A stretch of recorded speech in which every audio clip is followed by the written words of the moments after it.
Hello guys, വെക്കേഷനൊക്കെ അല്ലേ, നമുക്ക് ഡെയിലി വീഡിയോസ് ചെയ്യാൻ തുടങ്ങാം കേട്ടോ. അപ്പോൾ ഞാൻ എല്ലാ ദിവസവും വൈകുന്നേരം 4 മണിക്കായിരിക്കോട്ടോ വീഡിയോ ഇടുന്നത്. ഇന്ന് നമ്മൾ ഉണ്ടാക്കാൻ പോകുന്നത് ഒരു വോൾ ഡെക്കോറാണ് കേട്ടോ നമ്മുടെ. അപ്പോൾ നമുക്ക് നേരെ വീഡിയോയിലേക്ക് പോവാം. അപ്പോൾ അതിനായിട്ട് നമുക്ക് വേണ്ടത് കുറച്ച് ഐസ്ക്രീം സ്റ്റിക്സ് ആണ് കേട്ടോ. അത് നമ്മൾ മാംഗോ ബാർ, ചോക്കോ ബാറൊക്കെ കഴിക്കുമ്പോൾ കിട്ടുന്ന സ്റ്റിക്ക് കഴുകിയിട്ട് സൂക്ഷിച്ച് വെച്ചാലും മതി.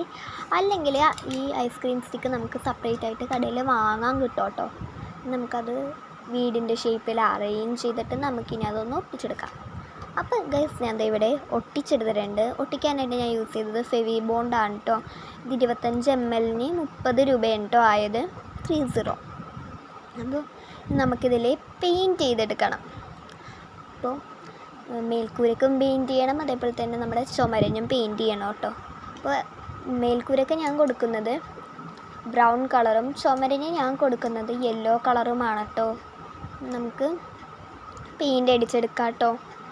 നമുക്ക് ചുമരിനും മേൽക്കൂരക്കും പെയിൻ്റ് അടിച്ച് കഴിഞ്ഞിട്ടുള്ള ലുക്കാണ് കേട്ടോ ഗൈസ് ഇത്. ഇനി നമുക്കിതിൽ കുറച്ചും കൂടി ഐറ്റംസൊക്കെ ആഡ് ചെയ്യാനുണ്ട്.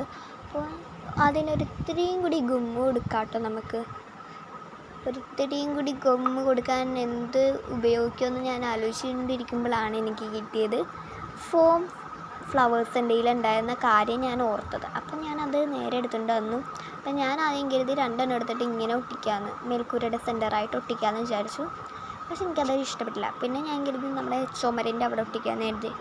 പിന്നെ അത് ഇഷ്ടപ്പെട്ട്, എന്നാൽ എനിക്ക് അവിടെ ഒട്ടിക്കാനൊരു മനസ്സൊന്നുമില്ല. പിന്നെ ഞാൻ വിചാരിച്ചെന്നാൽ ഇങ്ങനെ നമ്മുടെ മേൽക്കൂരയുടെ സെൻറ്ററിലും ഇങ്ങനെ 2 സൈഡിലും നമുക്ക് ഒട്ടിക്കാമെന്ന് എഴുതിയിട്ടോ. അപ്പോൾ ഫോം ഫ്ലവർ അപ്പോൾ അതേ ഒട്ടിച്ചിട്ടുണ്ട്. നടുക്ക് ഞാൻ വൈറ്റും 2 സൈഡിൽ ഞാൻ റെഡാണ് കൊടുത്തിട്ടുള്ളത്. ഇനി നമുക്കൊരു ഹോമിയുടെ കുപ്പി എടുക്കാം. അതിൻ്റെ പൂള് നമുക്ക് വേണ്ട, അത് നമുക്ക് കളയരുത്. നമ്മളത് വെച്ചിട്ട് വേറെ എന്തെങ്കിലും ക്രാഫ്റ്റ് ചെയ്യുന്നതായിരിക്കും. അത് മാറ്റിയിടാം. പിന്നെ നമുക്ക് ഫെവി ബോണ്ട് പശ വെച്ചിട്ട് ഒട്ടിക്കാട്ടോ നമ്മുടെ ഈ ഒരു ഹോമിയോയുടെ കുപ്പി. ഇത് ഒട്ടിച്ചിട്ട് ബാക്കിയുള്ള പണിയായിട്ട് ഞാൻ പാർട്ട് 2 ആയിട്ട് ഇടുന്നതായിരിക്കും. ഇതിൻ്റെ വീഡിയോ ഇഷ്ടപ്പെട്ടാൽ ലൈക്ക് ചെയ്യുക, ഷെയർ ചെയ്യുക, സബ്സ്ക്രൈബ് ചെയ്യുക. ബൈ.